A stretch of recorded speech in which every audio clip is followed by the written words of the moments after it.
ഇന്ന് ഞാൻ ഉണ്ടാക്കാൻ പോകുന്നത് ഒരു അറബിക് റൈസാണ്, സുർബിയാൻ ബിരിയാണി. ഞാൻ ആദ്യമായിട്ടാണ് ഇത് ഉണ്ടാക്കുന്നത്. ഉണ്ടാക്കിയപ്പോൾ എല്ലാവർക്കും ഒരുപോലെ ഇഷ്ടപ്പെട്ടു. ഇതിനു വേണ്ടി 4 വലിയ സവാള കനം കുറഞ്ഞ് അരിഞ്ഞെടുത്തിട്ടുണ്ട്. ചട്ടി ചൂടാക്കി എണ്ണ ഒഴിച്ച് മുറിച്ച് വെച്ചിട്ടുള്ള സവാള ഇട്ട് ഗോൾഡൻ ബ്രൗൺ കളറാവും വരെ ഇളക്കി ഫ്രൈ ചെയ്ത് എടുക്കണം.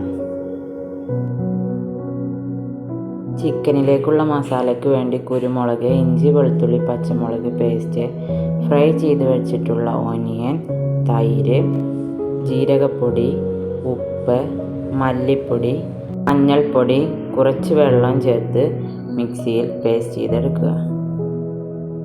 1 കിലോ ചിക്കനിക്കുള്ള മസാലയാണിത്. ഈ മസാല ചിക്കനിലേക്ക് ഇട്ട് കൊടുക്കുക. അത് മിക്സ് ചെയ്ത് കൊടുക്കുമ്പോൾ അതിൻ്റെ കൂടെ തന്നെ 2 ഉരുളക്കിഴങ്ങ് ഇതുപോലെ അരിഞ്ഞെടുത്തതും ചേർത്ത് നല്ലവണ്ണം മിക്സ് ചെയ്ത് മാറ്റി വെക്കണം. ഇനി അരി വേവിക്കാൻ വേണ്ടി വെള്ളം വെച്ചിട്ടുണ്ട്. അതിലേക്ക് മുസമ്പിയുടെ നീര് പിഴിഞ്ഞ് ചേർത്ത് കൊടുക്കുക. പട്ട, ഗ്രാമ്പു, ഏലക്കയൊക്കെ വെള്ളത്തേക്ക് ചേർത്ത് കൊടുത്തിട്ടുണ്ട്. അതിൻ്റെ ഒപ്പം തന്നെ നമ്മൾ പിഴിഞ്ഞ് വെച്ചിട്ടുള്ള മുസമ്പിയുടെ തൊലി കൂടെ ചേർത്ത് നന്നായി ഇളക്കണം. ഉപ്പ് ചേർത്തിട്ടില്ല, ഉപ്പ് കൂടെ ചേർത്ത് കൊടുക്കണം. ഈ വെള്ളം തിളക്കുമ്പോൾ അതിലേക്ക് അരി ചേർത്ത് കൊടുക്കണം. വൈറ്റ് ബസ്മതി റൈസാണ് എടുത്തിട്ടുള്ളത്. അരി ഒരു 3/4 വേവാക്കി ഊറ്റി മാറ്റി വെക്കണം. ഇനി മസാല പുരട്ടി വെച്ചിരിക്കുന്ന ചിക്കൻ കുക്കറിലേക്ക് ഉള്ളി പൊരിച്ച എണ്ണ ഒഴിച്ച് ഓരോ ചിക്കൻ പീസും കുക്കറിലേക്ക് അടുക്കി വെച്ച് കുറച്ച് വെള്ളം ചേർത്ത് വേവിച്ചെടുക്കണം.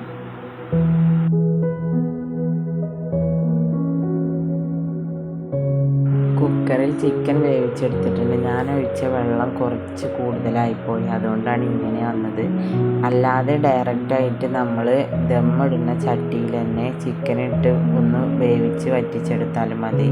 എനിക്കിങ്ങനെ ചെയ്തതൊരു മിസ്റ്റേക്കായി വന്നു. പക്ഷേ എന്തായാലും ചിക്കന് ഞാൻ വേറെ സെപ്പറേറ്റ് ചട്ടിയിലേക്ക് മാറ്റിയിട്ടാണ് പിന്നെ ദം ചെയ്തെടുത്തിട്ടുള്ളത്.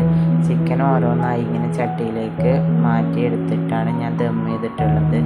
ഇങ്ങനെ ആക്കി ആ ഗ്രേവി മൊത്തം ഞാൻ ഈ റൈസിലേക്ക് യൂസ് ചെയ്തിട്ടുണ്ട്. അപ്പോഴാണ് അതിൻ്റെ ഫ്ലേവർ കിട്ടിയത്. കാരണം നമ്മൾ ആ ഗ്രേവി കളയാൻ പറ്റില്ല. ആ ഫ്ലേവർ ചിക്കൻ്റെ ആ ഒരു മസാലയാണ്, വേറെ മസാലയും കാര്യങ്ങളൊന്നും ആഡ് ചെയ്യാത്തതുകൊണ്ട് ആ മസാലയ്ക്ക് വേണം. അപ്പോഴാണ് അതിൻ്റെ ടേസ്റ്റ് കിട്ടുന്നത്.